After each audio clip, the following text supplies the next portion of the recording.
Ce soir, un dernier blitz électoral. Justin Trudeau lance un appel aux électeurs progressistes. Erin O'Toole veut faire du scrutin un référendum sur le déclenchement des élections. La crise sanitaire en Alberta. La question controversée de l'animatrice au débat des chefs en anglais. Quelle sera la question de l'urne lundi? On en débat avec notre panel de candidats. Et quelles sont les chances pour le NPD au Québec? On prend le pouls des électeurs de Rosemont-la-Petite-Patrie et de Berthier-Masquinongé.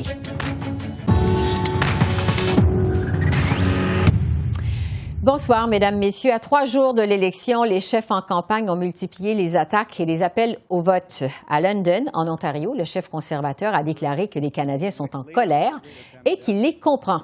Erin O'Toole a répété que le scrutin de lundi constitue un référendum sur Justin Trudeau et sa décision de déclencher des élections de 600 millions de dollars en pleine pandémie. À Saint-Étienne-des-Grès, au Québec, le chef du Bloc québécois a demandé à Ottawa de suspendre les paiements de TPS sur les factures d'Hydro-Québec des ménages québécois. Et François Blanchette estime que les Québécois ont droit à une compensation pour les 15 milliards de dollars investis par le gouvernement fédéral dans Muskrat Falls, un barrage hydroélectrique terre-neuvien qui concurrence Hydro-Québec. Toujours au Québec, du côté de Sherbrooke, le chef du NPD s'était adressé aux électeurs progressistes, leur disant de se méfier des appels au vote stratégique de Justin Trudeau pour contrer les conservateurs. Selon Jack Meeting, les libéraux ont constamment brisé leurs promesses progressistes par le passé. Et justement, à Windsor, en Ontario, Justin Trudeau a intensifié son appel aux progressistes pour bloquer les conservateurs lundi. Il a affirmé qu'Erin O'Toole ferait reculer le Canada. Mais Justin Trudeau a refusé de dire si une majorité était toujours envisageable pour les libéraux.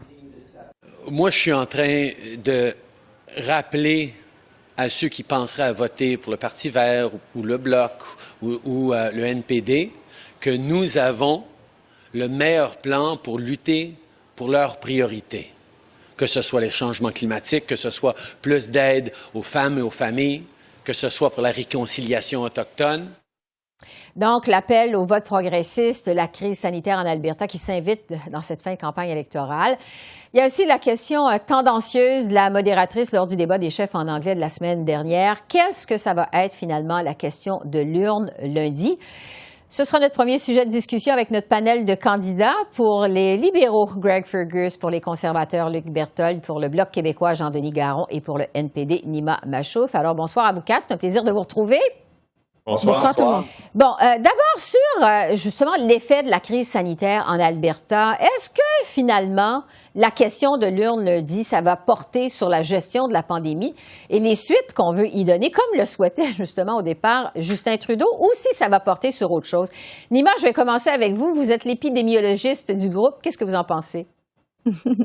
En fait, Alberta, ça va très, très mal et parce qu'ils ont pris des décisions récemment qui n'étaient pas en phase avec la logique. Le fait de tout abandonner, même ne plus mettre en confinement les personnes qui étaient positives à la COVID, était vraiment une erreur. Et maintenant, c'est en train de les rattraper. Ça va très mal en Alberta. Peut-être que ce qui se passe en Alberta avec la COVID va teinter l'urne ou la question de l'urne en Alberta va enlever probablement plusieurs plumes en fait à M. O'Toole, mais ailleurs au pays, je ne pense pas. Ici au Québec, certainement pas, parce que pour l'instant, ça va très bien. À mon avis, la question de l'urne sera vraiment l'environnement, parce que la jeunesse est de plus en plus sensibilisée à la question de l'environnement. Les gens dans la rue parlent d'environnement. C'est l'avenir qui les intéresse. Luc, parce que bon, Nima en parlait il y a un instant, ça a vraiment mal été en Alberta et votre chef Erin O'Toole avait vanté la gestion de la pandémie par Jason Kenney. Quel pourrait être l'impact dans l'isoloir pour les conservateurs? Moi, je pense pas qu'il y aura aucun impact dans l'isoloir lundi parce que c'est des décisions qui sont provinciales. Ce qui va être une question, c'est encore une fois le déclenchement de l'élection en pleine pandémie. J'ai fait campagne, c'est la première fois que je fais une campagne électorale de cette façon-là, en pleine pandémie, alors que tout le monde avait un peu de liberté, puis tout d'un coup, on se retrouve avec une situation où la 4e vague progresse de plus en plus, les gens sont de plus en plus inquiets. Et encore, chaque jour, les gens me demandent, veux-tu bien me dire, là, qu'est-ce qu'on fait en élection en ce moment? Donc, ça sera une question importante. Puis après ça, il va y avoir la question à savoir qui on veut pour la suite des choses. Est-ce qu'on veut continuer de la même façon? avec le même gouvernement qui dépense et qui n'a pas de plan pour l'avenir, ou encore on veut quelqu'un qui va assurer un avenir économique solide pour les Canadiens? Ça, c'est une question que les gens devront se poser. On continue avec M. Trudeau ou encore on change, on donne une nouvelle orientation à notre pays. Greg, voulez-vous répondre à Luc? Oui, certainement, je pense que les gens, il va y avoir plus qu'une question dans les esprits des électeurs quand ils vont rentrer dans l'isoloir. Je pense que tout d'abord, la crise sanitaire en Alberta fait le point qu'il faut mettre fin à la pandémie. C'est important de prendre des actions pour le faire. On a pris des importantes décisions au cours des derniers 18 mois. Ça va continuer. Il y a des choses pour faire. Comment est-ce qu'on peut mettre fin à la pandémie? Je pense que la situation en Alberta, que d'ailleurs, je juste dois dire que personne n'en veut à l'Alberta, aux Albertains. On veut qu'ils se remettent de tout ça. Mais ça indique que quand on passe des gouvernements conservateurs, malheureusement, ils prennent pas des actions collectives pour s'assurer de la sécurité de tout le monde. On laisse ça toujours aux individus. Tout leur processus est toujours je pense pas que les Canadiens sont intéressés dans ça. Mais il va y avoir d'autres questions aussi. La question de lutter contre les changements climatiques. Comment est-ce qu'on peut rebâtir en mieux d'une façon inclusive? Moi, je pense que ce sont les trois questions importantes qui seront dans les têtes des gens quand ils vont voter lundi. Jean-Denis? Bien, écoutez, c'est bien sûr que la pandémie pourrait s'inviter dans l'urne parce que M. Trudeau en a fait de la politique partisane sur le dos de la vaccination, sur le dos de la pandémie. Écoutez, rappelons-nous que le 13 août dernier, la Dr Tam nous annonçait officiellement qu'on était en 4e vague. 72 heures plus tard, on amenait les Canadiens en élection plutôt que de laisser fonctionner le Parlement et s'empêcher le Parlement de fonctionner. Ça fait 5 semaines que le premier ministre nous parle de vaccination obligatoire des fonctionnaires. On voit bien que le fait que le Parlement soit fermé, ça a empêché le gouvernement et les différents partis de faire leur travail. Alors, je vous dirais que oui, ça peut s'inviter dans l'urne. Maintenant, écoutez, on ne se fera pas de cachette. Le troisième débat, le débat anglophone, a possiblement changé la donne au Québec. Et moi, je pense que du côté du Québec, la question de l'urne, ce sera probablement, est-ce que vous vous reconnaissez dans le Québec, un Québec qui défend ses valeurs, qui défend la laïcité de l'État, qui défend sa langue française, ou est-ce que vous vous reconnaissez dans un Canada qui est définitivement hostile aux valeurs québécoises? Et moi, je pense que ça pourra possiblement jouer le jour du vote. Moi, je pense. On peut réagir là-dessus. Le Bloc a beaucoup essayé de faire du millage là-dessus, évidemment. Alors, on va commencer par Nima, allez-y. Oui, le Bloc essaye de faire du millage là-dedans, comme si nous, les autres Québécois et Québécoises, on n'était pas là pour prendre la défense du Québec et des gens de notre circonscription. Mais les gens, en fait, ceux qui ne pardonnent pas aux libéraux, c'est justement d'avoir déclenché les élections. Ça, c'est très vrai. Et n'oublions pas qu'au mois de mai, au Parlement, il y a eu une motion, d'ailleurs amenée par le Bloc québécois, que tous les partis, sauf une seule personne, tout le monde a voté pour qu'il n'y ait pas de déclenchement d'élections tant que la pandémie n'est pas finie. Et le gouvernement libéral a quand même décidé à les déclencher à la veille d'une 4e vague. En fait, ils avaient essayé de la faire en avril, de la déclencher en avril. Les élections, ils ont vu qu'en Ontario, ça a très mal été. La pandémie a repris feu, c'est enflammé. Puis là, ils l'ont déclenché maintenant. Et ça, tout le monde nous le pose la question. Pourquoi on est en élection? Les libéraux ont vraiment eu tort à déclencher ça, surtout qu'ils avaient promis de ne pas en déclencher pendant la pandémie. Ouais, Greg, voulez-vous... Moi, je vais revenir sur la question sur les valeurs québécoises parce que le Bloc se prétend qu'eux, ils sont les garants seuls et uniques des valeurs québécoises. C'est tellement faux. Notre gouvernement, le gouvernement de M. Trudeau, est un gouvernement qui est foncièrement québécois. On sait bien qu'est-ce qui arrive chaque fois que le Bloc quand ils étaient à 47 sièges au Québec, mais qu'est-ce qu'on avait? On avait un gouvernement majoritaire conservateur. Et là, on faisait du recul sur l'environnement, on faisait du recul sur la culture, on faisait du recul sur plusieurs dossiers, sur le logement. Écoutez, les Québécois veulent faire partie d'un gouvernement national. Les Québécois veulent s'assurer que leurs valeurs, et moi je sais bien que les libéraux On est là pour lutter contre les changements climatiques. On est là pour mettre fin à la Bon, si on les connaît les lignes, M. Fergus, on est là. M. Fergus, si vous permettez, on peut débattre. Madame Bégin, si vous me permettez. On va aller à Luc, parce que Oui. Luc, allez-y. On voit bien que les libéraux sont prêts à dire n'importe quoi pour être élus, à faire n'importe quoi, alors que c'est eux qui veulent imposer des conditions à chaque fois qu'il y a des ententes avec le Québec. On l'a vu en matière de santé, on l'a vu partout.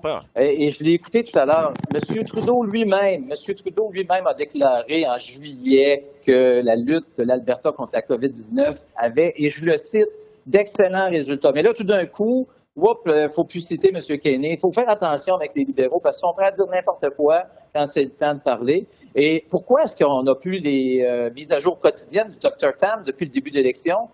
On est en pleine 4e vague et les libéraux ont fait en sorte qu'on n'ait plus accès à aucune information qui provienne de la santé publique. Pourquoi? Parce que ça aurait pu nuire à leur narratif de déclencher une élection, de dépenser 600 millions en pleine pandémie. Mais non, il ne fallait plus tout d'un coup, la science est plus importante. Le Dr Tam, la santé publique, c'est plus important parce que ça peut nuire à la réélection puis à la volonté qui est un peu crasse en ce moment des libéraux d'avoir le pouvoir pour eux autres tout seuls, alors qu'on aurait pu tous continuer à travailler ensemble. Jean-Denis, c'est ça la question qu'on doit se poser. Oui, Jean-Denis, avant d'aller à Greg, vous vouliez réagir tantôt. D'abord, là, très rapidement, moi, je rappellerai à M. Fergus que lorsqu'on a eu beaucoup de députés du Bloc québécois, d'ailleurs, on a trouvé le scandale des commandites. Alors, gouvernement minoritaire, majoritaire, on a toujours une place. Maintenant, je veux bien, là, que vous pouvez nous taxer de tout ce que vous voulez, mais il y a une réalité qui est très claire, c'est que cette question-là, c'est pas le Bloc québécois qui l'a posée le soir du débat. Et cette soirée-là, il y a seulement le qui a défendu le Québec dans le sens suivant. Nous, ce qu'on défend, c'est les compétences du Québec, le droit de Québec de faire ses propres lois. Et ce qu'on dit, c'est que ce n'est pas normal que le gouvernement fédéral finance des poursuites institutionnelles contre des lois votées démocratiquement au Québec. Alors, regardez, là, ce soir-là, il y a que M. Blanchet qui a défendu les prérogatives de l'Assemblée nationale du Québec. Et je comprends que ça frustre mes trois collègues. Je comprends qu'ils ont regretté. Ça frustre pas et le lendemain, le surlendemain, ils se sont amendés. La réalité, c'est celle-là, elle est vérifiable. Luc. Mais ça frustre pas les conservateurs parce qu'on est le seul parti qui va vous donner raison, qui contestera pas la loi 21, qui contestera pas la loi 96. Vous avez défendu le lendemain. Pour qu'on soit au pouvoir. Pour faire ça, qu'on soit au pouvoir, le Bloc ne pourra pas rien faire. Mais nous, on s'est engagé formellement à ne pas défendre, à ne pas contester la loi 96, à ne pas contester la loi 21, à respecter les champs de compétences du Québec. Et on est un groupe de députés québécois qui y croient sincèrement. Puis le contrat des O'Toole avec les Québécois est très, très clair là-dessus. Donc, ce que vous dites, c'est tout à fait vrai. Il y a un parti qui peut défendre les intérêts autour de la table du pouvoir à Ottawa, c'est le Parti conservateur, parce que les libéraux ont clairement démontré qu'ils ne le feraient pas. Nima, vous vouliez réagir? En fait, vous savez, oui, nous, ce qu'on va défendre pour le Québec, c'est l'intérêt des Québécois et Québécoises.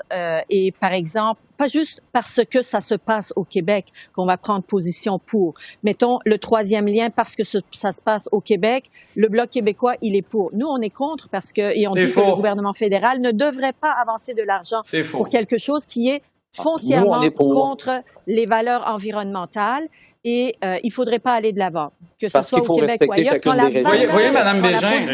la politique n'est pas bonne, il faudrait pas aller de l'avant. Bon, Greg, peut-être le mot de la fin là-dessus. Un fédéralisme asymétrique. Donc, le Bloc a beau dire qu'ils sont les seuls défenseurs du Québec, mais quand nous, au NPD, on dit qu'on a des valeurs progressistes, et chaque province, le Québec, si pour un programme quelconque décide de se retirer parce qu'il n'en a pas besoin d'exercer le programme comme il le veut, il peut prendre l'argent, l'enveloppe budgétaire avec pleine compensation et aller faire les programmes et donner les services à sa population comme il le veut. Donc, c'est absolument faux de dire qu'ils sont les seuls défenseurs. Voyons donc. Greg, juste pour terminer, pour donner égalité des chances à tout le monde de parler. Greg, le mot de la fin là-dessus, parce que j'ai une autre question pour vous autres. Allez-y, Greg. Absolument. Rapidement. Écoutez, le Bloc prétend d'être des grands défenseurs du Québec. Les Québécois veulent avoir leurs valeurs soient reflétées dans un gouvernement. Ils veulent que non seulement qu'ils veulent avoir des valeurs, mais ils veulent que les valeurs sont mises en action. Et la seule façon de faire ça, c'est de faire partie d'un gouvernement. Et le gouvernement libéral, encore une fois, c'est un gouvernement qui est qui veut lutter contre la pandémie, qui lutte contre les changements climatiques, qui sont pour le système de garderie du Québec qu'on va exporter à travers le Canada, et certainement pour le logement abordable. Voici les valeurs québécoises en action. Bon, il nous reste à peine 3 minutes.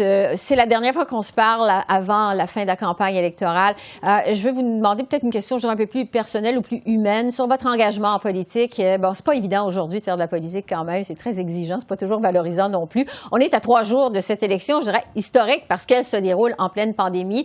Je vous demanderai à chacun d'entre vous, en quelques secondes, parce qu'il ne nous reste plus beaucoup de temps, qu'est-ce que vous retenez de cette campagne électorale? Joël Denis, je commence par vous parce que, sauf erreur, c'est votre première expérience en politique, non? Écoutez, oui, c'est ma première expérience en politique. Je brigue un premier mandat. Tout ça est nouveau pour moi. Tout est à réapprendre.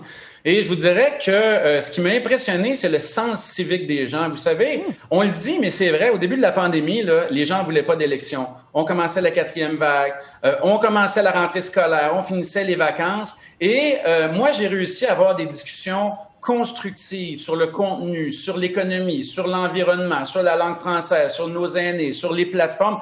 Avec énormément de citoyens, j'ai fait plusieurs milliers de portes et le sens civique des gens qui se sont engagés dans le dialogue, malgré le fait que ça ne les tentait pas. Ça leur tentait pas. Malgré le fait qu'on soit en canicule, ça m'a hautement c'est encourageant. Et je salue les gens de Mirabel de m'avoir accueilli de la sorte. Nima, si vous, votre deuxième campagne électorale, qu'est-ce que vous en retenez? Beaucoup d'enthousiasme de la part de la jeunesse. Et moi, ça m'anime beaucoup parce que l'avenir, c'est chez les jeunes.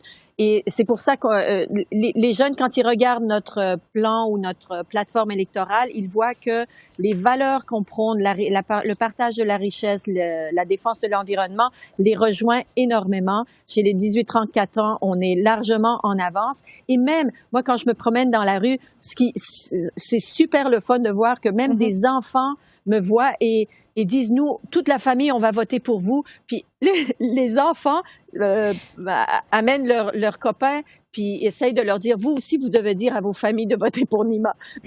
L'enthousiasme de la jeunesse, moi, elle me donne beaucoup d'espoir pour l'avenir. Greg, vous en êtes à votre 3e campagne électorale. Qu'est-ce que vous en retenez en quelques secondes? C'est toujours la générosité des gens. Vous savez, la même journée où j'avais peut-être le plus bas creux de ma carrière, c'était quand j'ai trouvé sur quelques pancartes le mot en haine, sur 2 pancartes.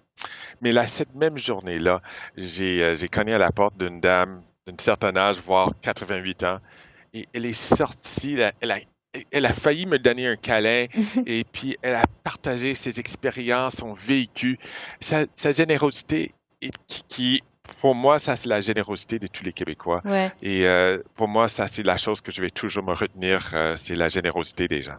Luc, est-ce que vous, c'est votre 3e campagne électorale, et vous aussi, qu'est-ce que vous en retenez? 6e campagne électorale. Ça fait... écoutez, c'est très différent en temps de pandémie.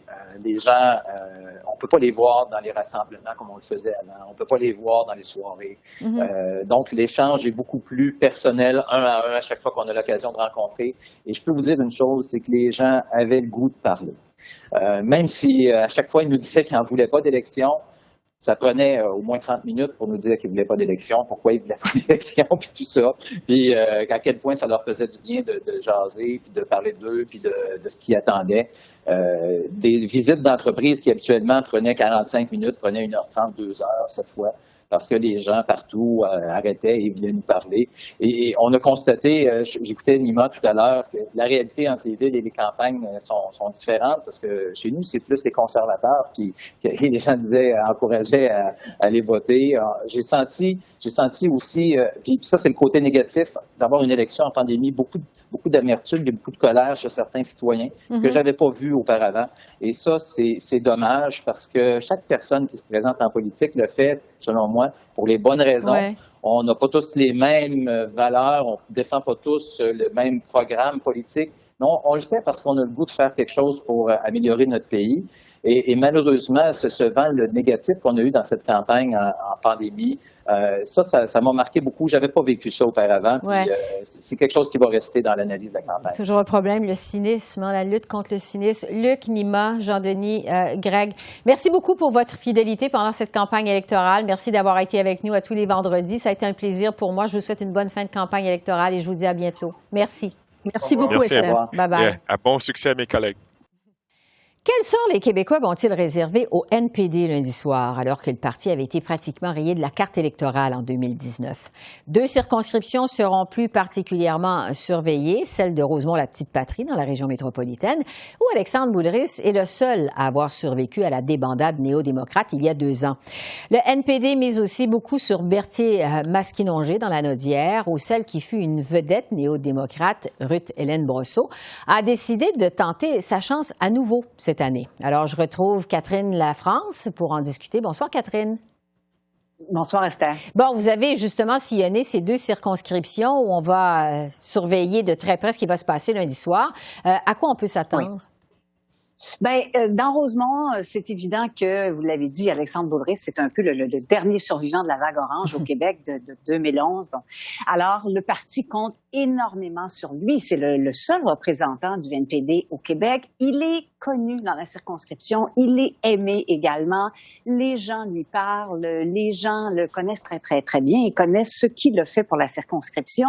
En ce moment, c'est sûr qu'on sent une petite montée du Bloc au Québec. Alors, est-ce que ça va se traduire par un changement? Est-ce que les gens dans l'isoloir vont décider de voter pour le Bloc? C'est ça qui va être à surveiller beaucoup. Qu'est-ce qui va se passer? C'est à voir. Parce que les enjeux sont importants dans Rosemont. C'est une circonscription qui est au cœur de Montréal. C'est une circonscription populaire. C'est vraiment une circonscription ouvrière, je vous dirais. C'est très, très classe moyenne. Quels sont les enjeux les plus importants? La crise du logement d'abord et avant tout. Pourquoi la crise du logement? Parce que les locataires ont de plus en plus de difficultés à se trouver des logements décents à des prix décents. Il y a beaucoup de spéculation immobilière à Montréal. Les propriétaires en profitent pour augmenter les loyers. Il y a aussi tout ce phénomène de, passez-moi l'expression, mais qui est bien connu maintenant, de rénoviction. Vous savez, ces propriétaires qui prétextent des rénovations importantes pour jeter des familles, des fois des familles entières à la rue. Alors ça, les partis en sont bien conscients, ils en parlent énormément. Je vous laisse écouter tout de suite, si vous voulez bien, ce qu'Alexandre Boulris a à dire là-dessus. On l'écoute. C'est hallucinant, puis ici, dans Rosemont-Petite-Patrie, on en entend beaucoup parler. Des fausses rénovations qui servent en fait à tasser des gens. Il n'y a pas de succession dans le bail. Alors, le nouveau locataire, il est pris avec un nouveau bail, puis le propriétaire peut mettre à peu près le montant qu'il veut dessus. On est rendu, j'ai entendu, là, des 4,5 à 1 750 $ par mois.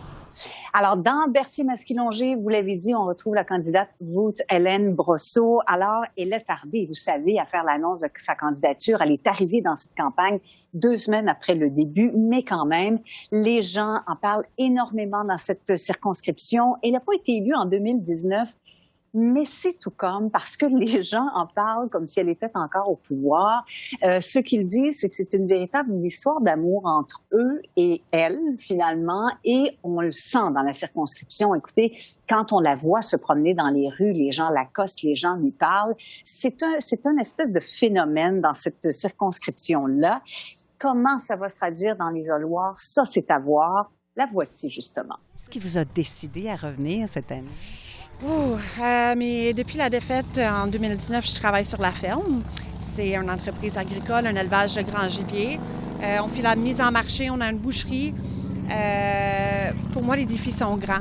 Puis souvent, les enjeux reviennent. C'est le coût de la vie, la rareté de la main-d'œuvre, l'environnement. On est en crise climatique. Il faut avoir des mesures extraordinaires pour combattre nos gaz à effet de serre, les investissements au niveau du transition vert. Donc, c'est pour ces enjeux-là pourquoi je me suis décidée de me lancer en politique encore une fois. Cela dit, Catherine, ces 2 circonscriptions où on retrouve des enjeux, je dirais, qui sont aux antipodes. Là. On a d'un côté une zone qui est très urbaine et de l'autre, c'est une zone rurale. Tout à fait. Ça peut pas être plus différent. Alors, je vous parlais de cet enjeu dans Rosemont, qui est au cœur de Montréal, donc la crise du logement. Il y a un autre enjeu, un autre sujet qui s'est invité assez tardivement dans cette campagne-là, et c'est assez étonnant, c'est celui du contrôle des armes à feu. C'est arrivé après le débat en français, parce qu'il en a été question. Vous savez, Montréal a connu, faut-il le mentionner, Polytechnique, la fusillade au collège Dawson. Il y a eu récemment des fusillades dans plusieurs quartiers, notamment au centre-ville de Montréal, et ça inquiète tous les Montréalais. Alors, faut-il mieux contrôler les armes à feu? Si oui, lesquelles? Comment? C'est autant de questions que les gens se posent dans tous les quartiers, et ça, les partis, encore une fois, en sont bien conscients et en parlent énormément. Si vous voulez, je vous suggère d'écouter là-dessus les 3 autres candidats des 3 autres partis dans Rosemont. D'accord. Ma position, très particulièrement, c'est qu'il faut contrôler quand même les armes de feu, parce qu'il faut contrôler toute la criminalité dans la ville, dans la province. Ça, c'est important. On ne peut pas avoir des événements comme ça passait, ça fait quelques années, dans la Polytechnique de Montréal, par exemple. Oui, on doit avoir un meilleur contrôle des armes à feu. Il ne faut pas que tout le monde ait accès à ça, mais aussi, il faut qu'on fasse la prévention, puis aussi la guérison pour les personnes qui ont été touchées par ces enjeux-là. Il ne faut pas qu'on oublie les aspects plus psychologiques aussi. Aider la jeunesse, mettre des programmes en place, des travailleurs sociaux, aider les gens à ne pas nécessairement aller vers les gangs de rue. Ou, vous comprenez le genre de dynamique, qui n'est pas nécessairement un programme relié directement aux armes à feu, mais qui va faire aussi de la prévention. Le sport, bien, ça fait partie de ma vie. Donc, dans le sport, on a aussi de l'encadrement, on a aussi de l'écoute d'entraîneurs ou de parents, et qui occupent nos jeunes aussi à avoir des objectifs, des buts dans la vie. Alors, c'est complètement un autre monde dans Berthier-Masquinongé. On est en zone rurale, vous l'avez mentionné. Alors là, ce qui préoccupe les gens, c'est toutes les questions d'autonomie alimentaire. C'est la gestion de l'offre, c'est l'importation des denrées, c'est toutes les ententes que le Canada fait ou est susceptible de faire avec d'autres pays concernant l'alimentation en particulier. La question de la pénurie de la main-d'œuvre, on la voit beaucoup dans cette circonscription-là, surtout la pénurie de main-d'œuvre dans les fermes. Alors, c'est peut-être encore pire qu'ailleurs, même ça se ressent davantage. La question des travailleurs étrangers temporaires, elle est cruciale, et vous savez à quel point en ce moment, c'est difficile, à cause de la pandémie notamment, d'attirer des travailleurs étrangers. C'est encore plus difficile qu'avant. J'ai sillonné cette circonscription, cette vaste circonscription. J'ai parlé à des cultivateurs, des agriculteurs. Je vous dirais qu'ils sont vraiment extrêmement préoccupés. Le moral n'est pas au beau fixe, c'est le moins qu'on puisse dire. C'est une lutte à 2 dans Berthier-Masquinongé entre le Bloc et le NPD. Le candidat du Parti libéral est très peu présent. Les gens vous diraient presque inexistant. Il a choisi d'ailleurs de ne pas répondre à nos questions. Mais certains, donc, estiment que c'est à peine s'il fait campagne, on peut dire ça.